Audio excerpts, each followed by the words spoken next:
Hello, everyone, and welcome to the much anticipated, absolutely necessary, highly desired Dragon's Dogma, the Netflix Spoilercast and Review. I'm your host, Dan Video Games, and joining me is the usual crew. We've got Bob. Their kind hates ice and fire both.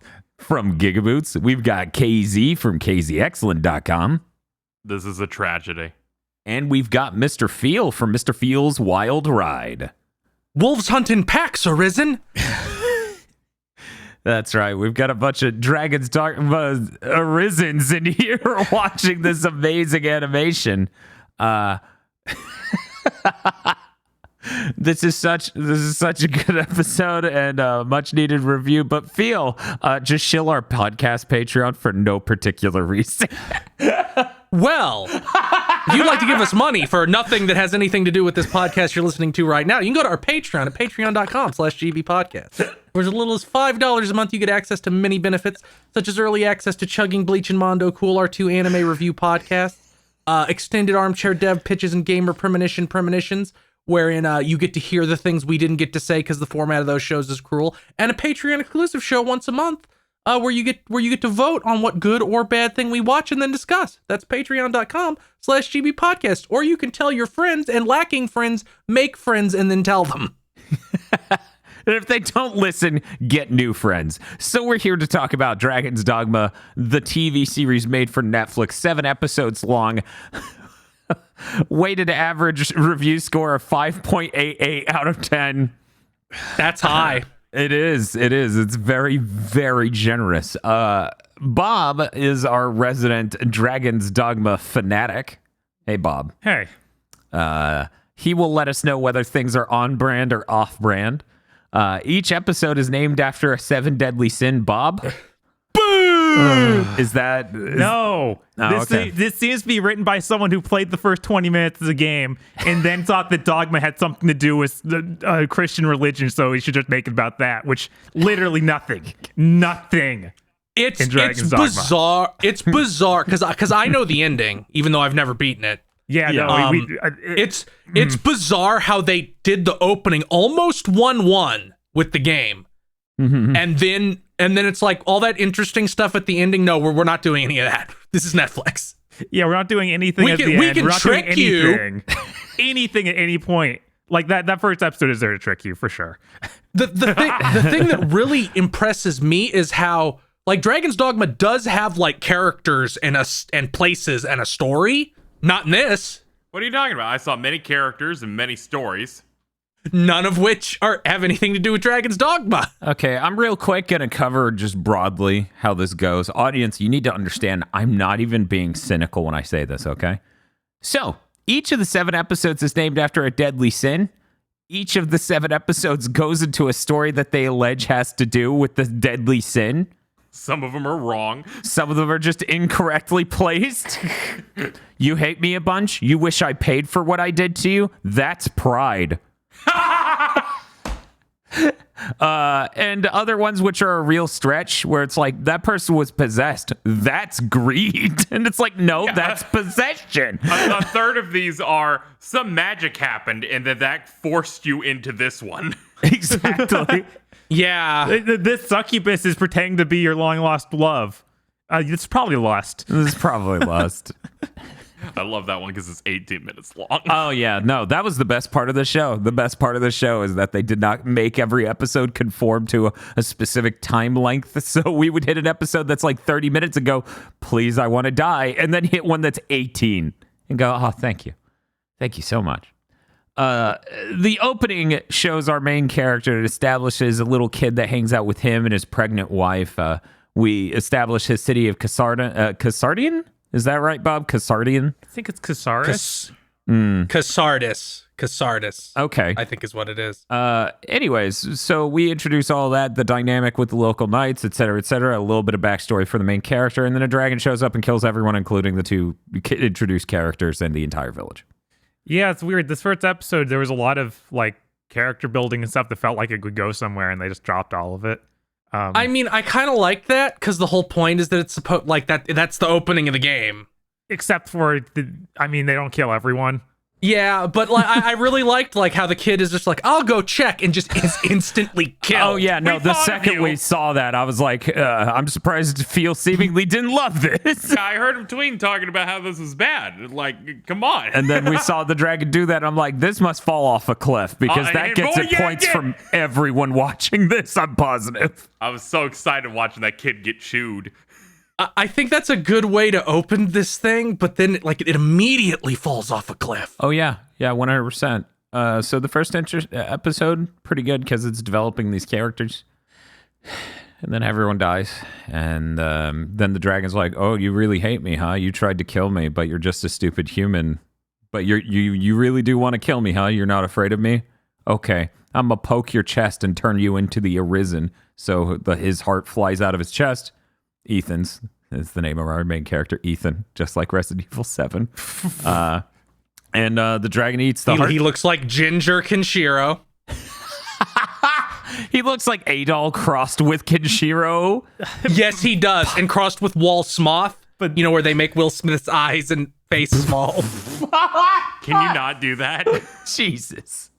No, but don't forget this is also the CG anime, so they cannot animate his muscles at all. It's awful. None the least. Yeah. Yeah, there's the one part where we paused because he just had his arms crossed. I think this was like episode 2, and it looked real bad. Yeah, it's a real shame because I think that first episode looks better than most episodes. Yeah. But the dragon looks bad in that episode, and that's a running theme with the series. Every monster is going to look like the most unbelievably bad thing ever. I think the griffin does okay, and the lich does all right. But aside from that... So this is a really insane comparison, but it's what I thought. Okay. In the game Dust and Elysian Tale, the furry Metroidvania for the Xbox 360, Yeah. at the end of the game, like fighter planes start showing up. Okay. Because like the villains have like fire, and those are the only things rendered in 3D, and they look almost stylistically exactly the same as these. And that's all I could think of. What, that thing made by one guy? Yeah. The weirdest part of this whole thing, this CG studio, I looked them up. Yeah. They don't normally do their own productions. They just do CG and other stuff. Yeah, that's what confused me when I was looking it up last night. That's interesting. Yeah, and it's some of it's quality stuff, like the Gundam stuff, like the new Hathaway's Flash. They do almost all the Love Live stuff when they go to CG for that. So it's super weird that they got these guys to do something completely divorced from like the concept of it's going to be mixed with real animation. Right. That is strange. That is really, really strange. Yeah, I had to look up the writer after, having seen this. The writers worked in a lot of things from animes all the way as far back as 2003, but like tons and tons of things like Blood Plus, Gurren Lagann. They just write episodes among those, not all of them. Like 4 episodes on Gurren Lagann.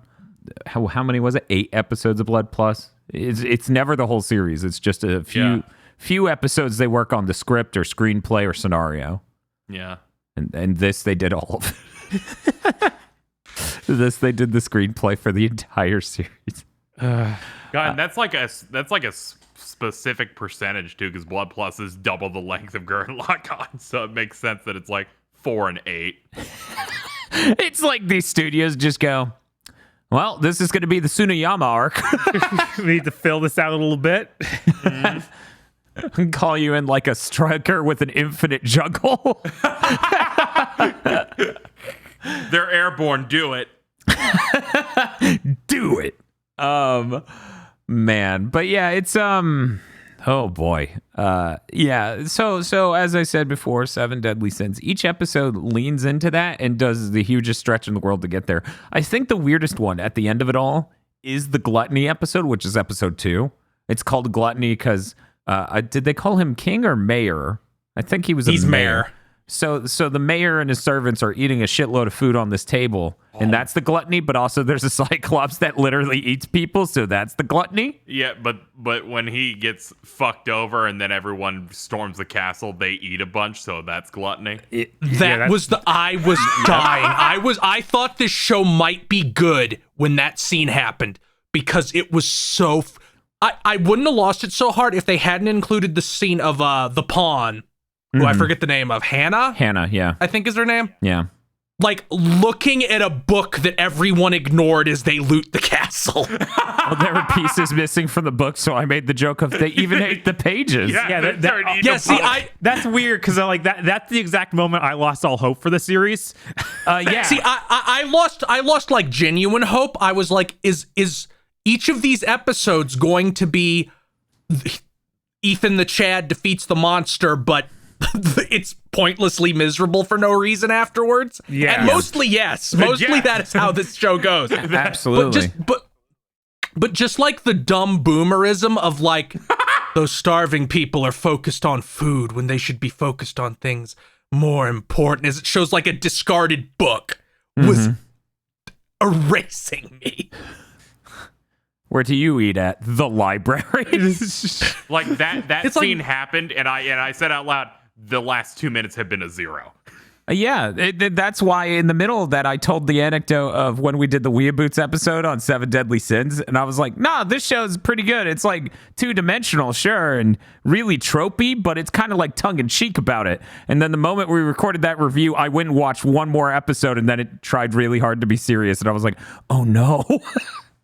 So it reminded me of that betrayal, because up until that moment watching this, I'm like, it could be kind of bad and kind of 2-dimensional and, you know, not amazing looking, especially when it comes to the monsters, but I find the rest of it relatively tolerable, serviceable, whatever. You're being very nice to it. And then we hit the end of that second episode, and I'm like, nah, this is going to be a nightmare. Like, it's surprising. It looks really bad as a CG show most of the time, but it actually, like, when the action starts, has some good moments. Like, it's actually pretty well choreographed and stuff for like one fight scene per episode. Yeah, it's like since their expertise is CG, they think about things choreographically in a 3D space. Yeah. Which helps. That makes it easier to... Until we get to the ledge. Yeah. In which case, it's like, I'm 10 feet away from you. The ceiling crashes. I'm now upstairs 30 feet away. And I'm like, what? Yeah. You didn't move. My big takeaway in every form of action scene is that Hannah's really doing the more interesting thing or the stronger thing in every single one of them. And then you just have Ethan just sleepwalking through fight choreography. Oh, yeah, absolutely. That bugs me. Like, I thought there'd be some sort of arc to Ethan where he, like, became more of a Chad. I don't even like his design. I think it's really weak. I expected it to be, like, some intermediary in, like, episode 4 or 5. He got, like, armor that had sleeves and didn't look like a homeless man. I mean, you'd think, right? The whole time he or just a looked shield. like... He doesn't even get a shield. No.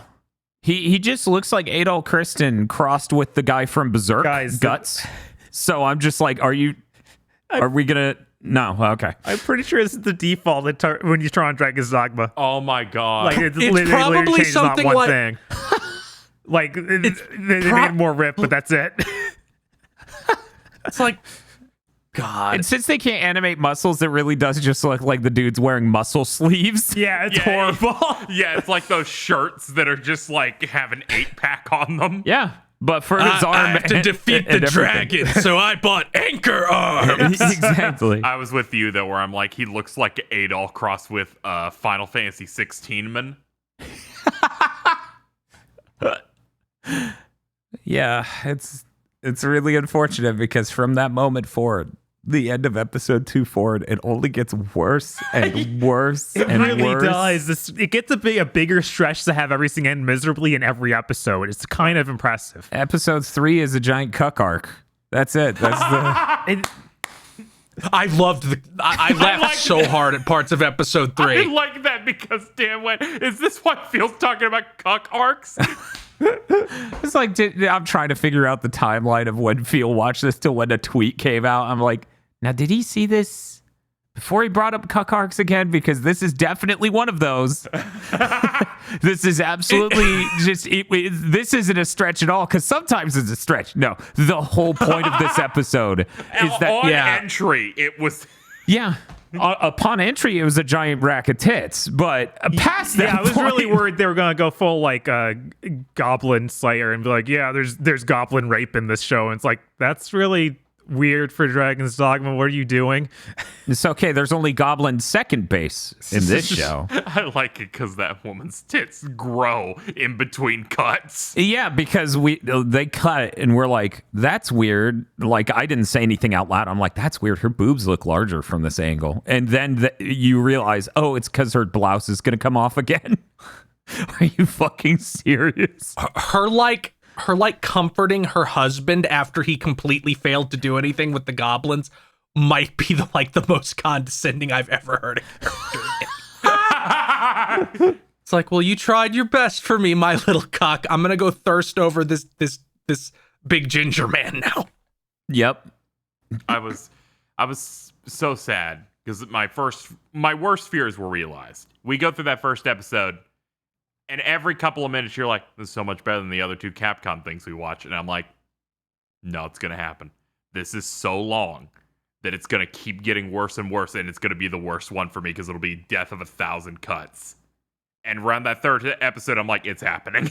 This is so bad. The end of the third episode is when I completely lost all hope for the show. Because it's like, is it really going to be you just crowbar in something to be miserable for no reason at the end of every episode? That was the most hammering in I've seen in a while of we have no way to make this work. It has 30 it happens in 30 seconds. I was like, oh, so this episode will end on a relatively hopeful note because there's 30 seconds left in the episode. Guy stabs his wife, is like, oh, what did I do? Kills himself, the end.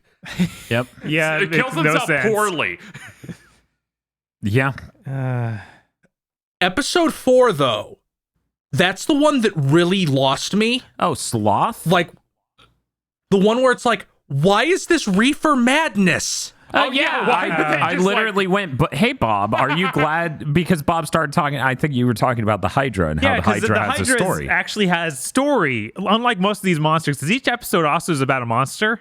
Yeah. But yeah, the Hydra is literally very tied to a story event that could easily have made it that, and it'd be neat. Instead, we get this. We get a drug PSA. Yes.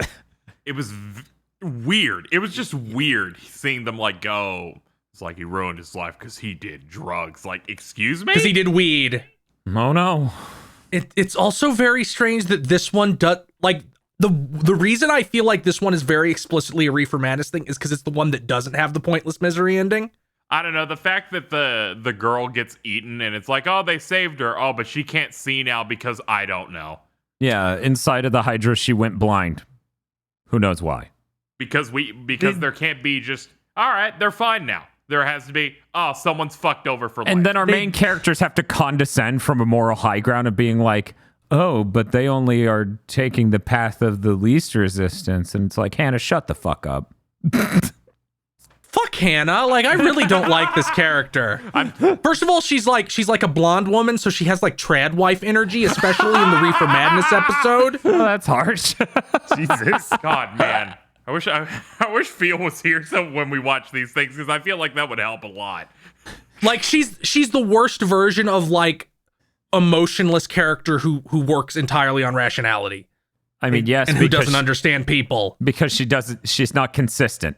She doesn't offer perspective. Yeah. What's up, Bob? It's really weird that in episode 2 they act like pawns are a known thing. Yes, the bear knows what a pawn is, and then that just never comes up again.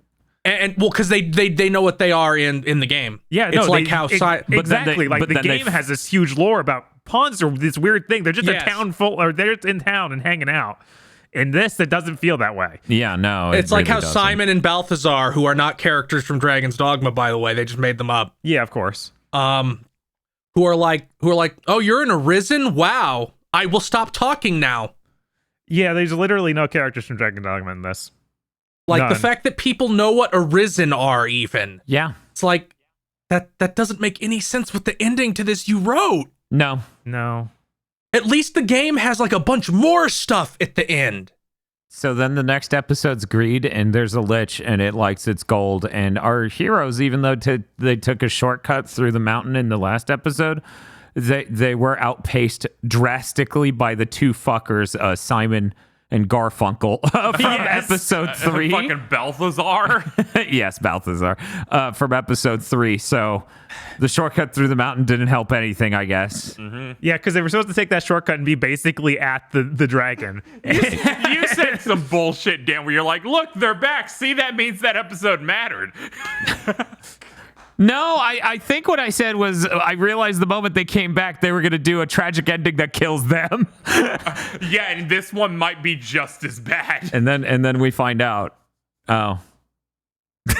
Yeah, greed is a curse to want money. You touched a magic coin, and that suddenly made you evil.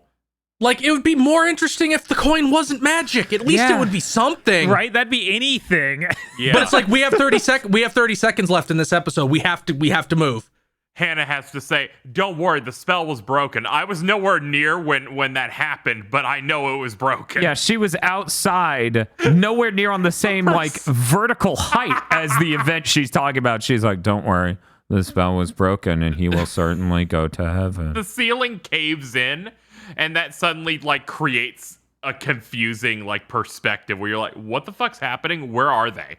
Yeah. No, it was terrible. And I'm trying to give the show rope, which I shouldn't because it's the worst.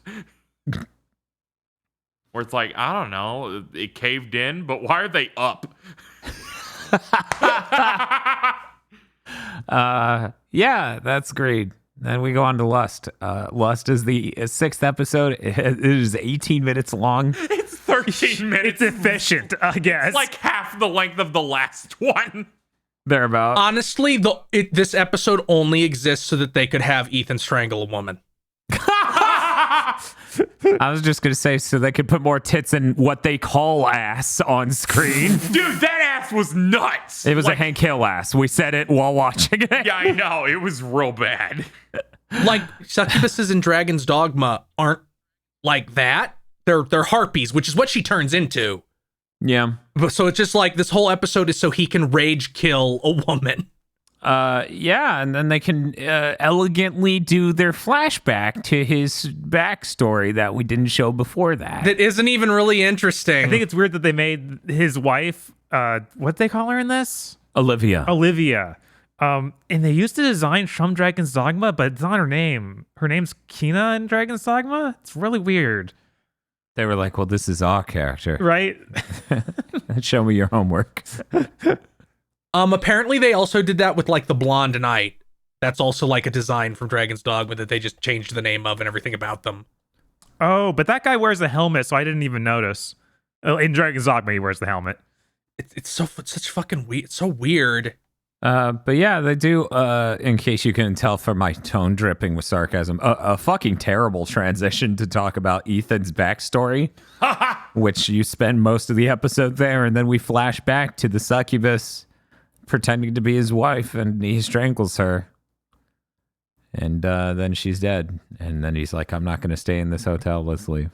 Yeah, I feel like in stories like this, the succubi would get like an edge on the character. No, he figures that shit out, and there's no hope there. Because he's wearing both bracelets, both his and his dead wife's. Yeah, he figures it out, and she has like no chance, and then she's just dead on the bed, and then they're like, all right, go clean that up, we're leaving. Yep. And then we hit the last episode, the one where Ethan is going to exact his revenge on this dragon that killed his wife and that cool little kid that hangs around in his entire village. That's right. The episode Pride, not Wrath.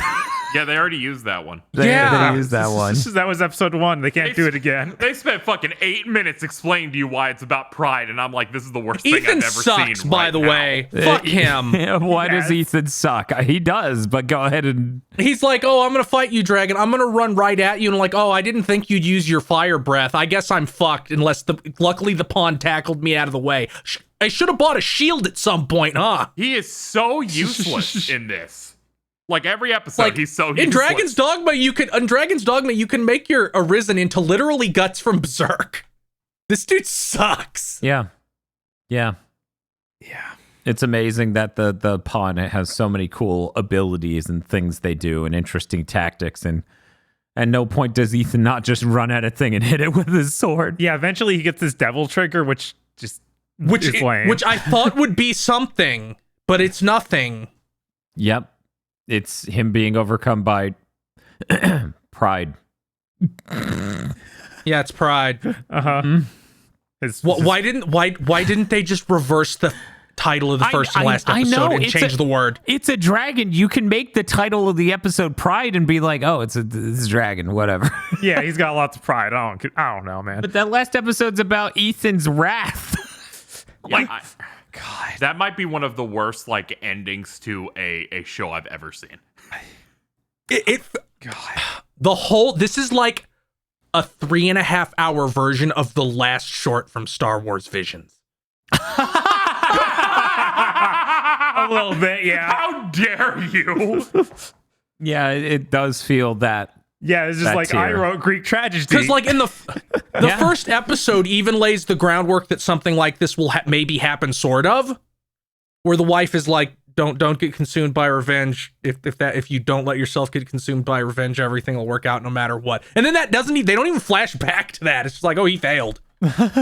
Yeah, it's absolutely ridiculous that they're like, if on your the dragon explains, if on your journey you had, instead of being consumed by a desire to kill me, helped more people, then you wouldn't have failed this morality check.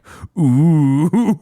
But he helped every single person he met. I know. Every single one. But then they ended up being trashed, just completely unrelated to what he did. They force his character to shift during the show because he helps everyone. But then there's that moment he's fighting like the skeletons at the start, and they're like, Hannah goes, no, stop doing that. We have to go kill the dragon. So he suddenly turns into a mode of, no, I don't like helping people anymore.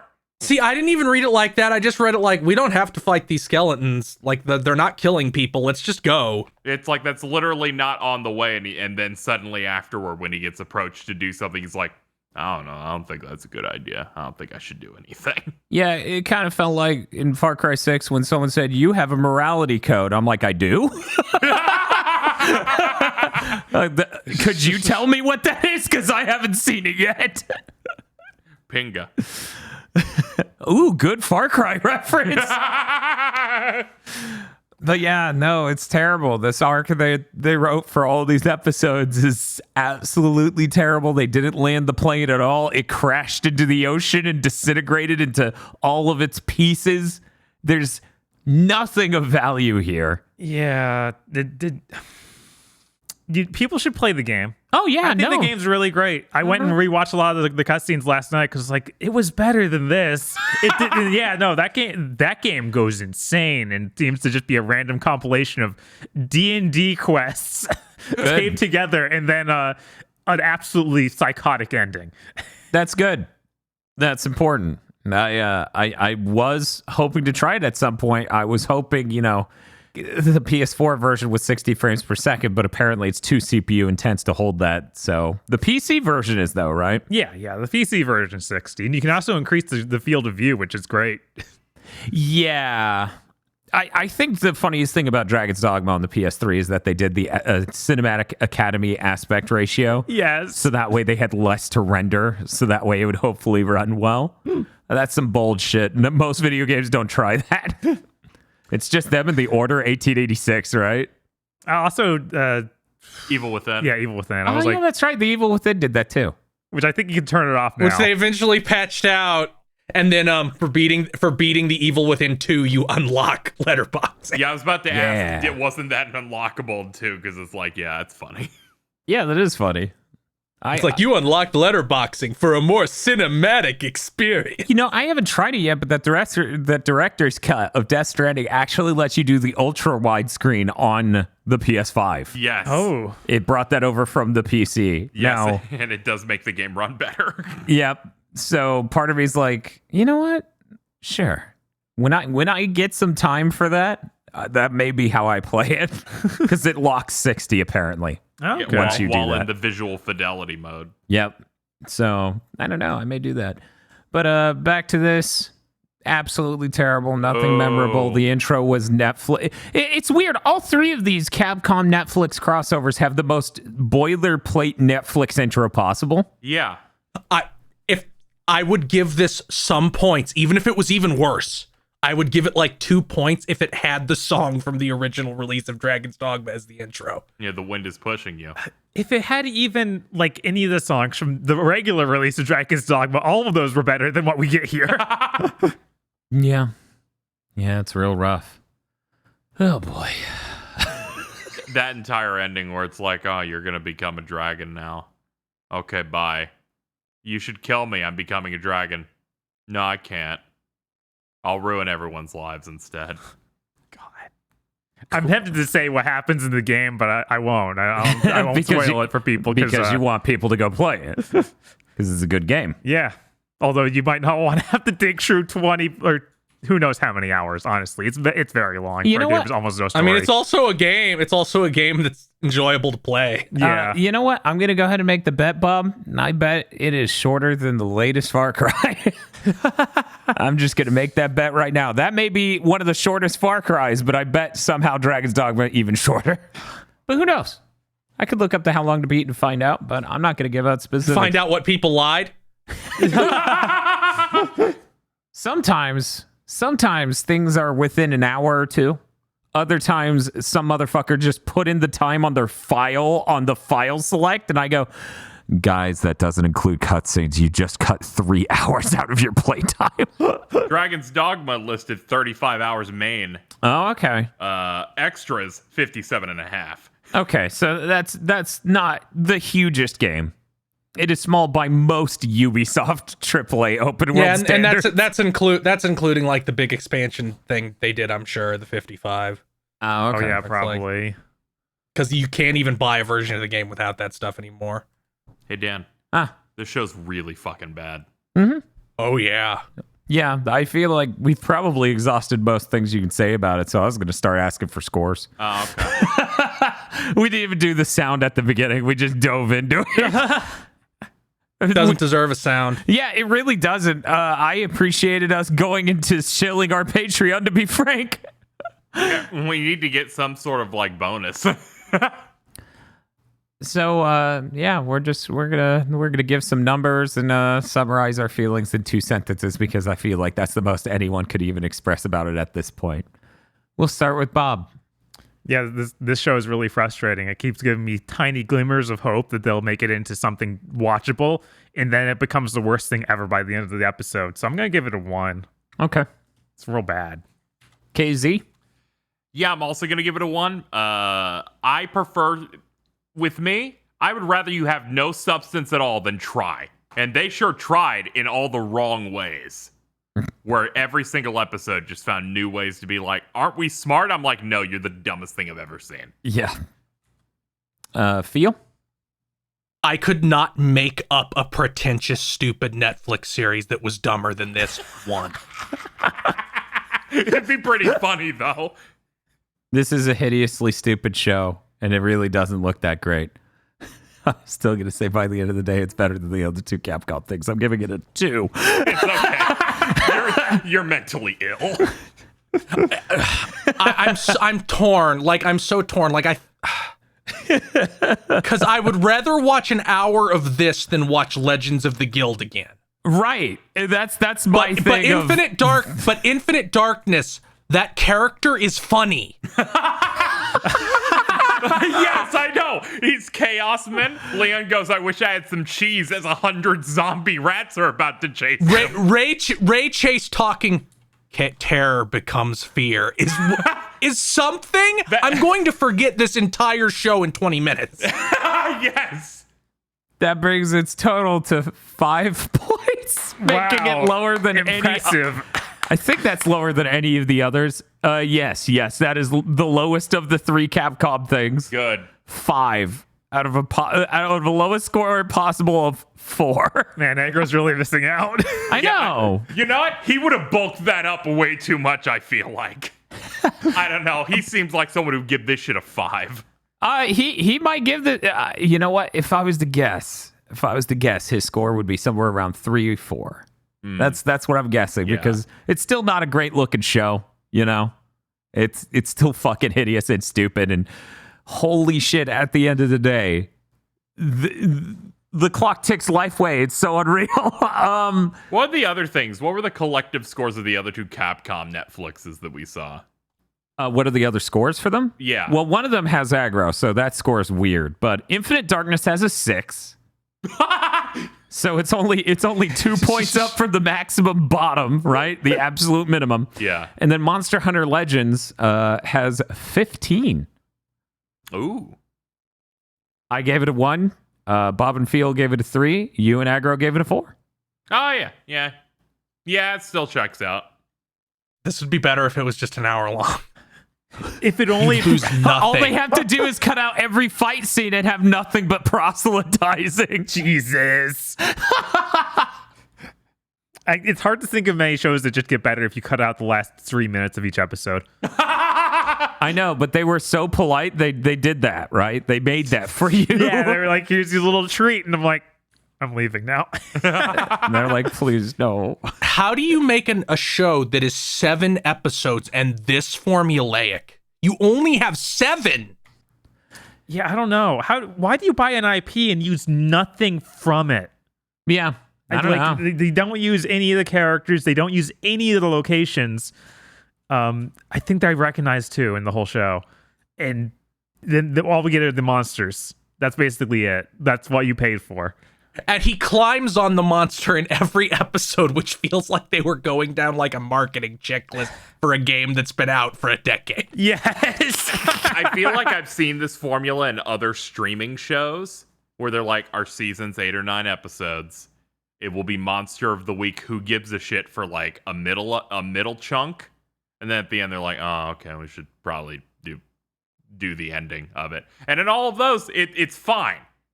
And not the worst thing I've ever seen. I'm trying to imagine a world where this was fine and it would look nothing like this. Because I thought about it, and I thought about the format, and I'm like, The Mandalorian is this. Where they start, and then there's a bunch of Monster of the Week stuff until the very end when there's a 2-parter. And I'm like, that's kind of what this does, kind of. I mean, that's... Except written by people that aren't the dumbest people on earth. I mean, what you've described is basically a television show. That format's very, very normal. The part where they need to do an ending is also pretty typical too, because yeah, I was thinking the fact that these are also 7 or 8 episodes. Right.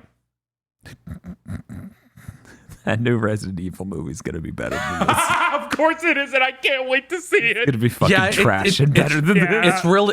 It's really difficult to imagine something worse than this. Sometimes I think about how our network will be known as the people that consume every piece of Capcom media. Every 30 minutes in that new Resident Evil movie, they just stop and have a horrible moral. Yeah, that's like if this was if the only way this could be worse is if like it turned out to be a really insane and pretentious anti-vaccination spiel. Like that's the only way the new Resident Evil movie could match this. Jesus Christ. Right? Well, that was our Dragon's Dogma, the Netflix Spoilercast review. We've done the other Capcom ones. You should just click through our Spoilercast playlist and go listen to those. And maybe go to our Patreon. Okay, we're leaving. Bye. Bye. The executive producers for this month of GigaBoots are Esme, E. Lee Broyles, Star Falcon, Spaceman Spiff, Red Blaze 27, Brendan O'Sullivan, Live Action Muito Real, Completely Normal Adam, Cooper Tank, Zilter, and Virvarm. Thank you very much to our executive producers, and also these patrons. If you want to become an executive producer for an obscure but powerful YouTube channel, head on over to patreon.com/gigaboots today.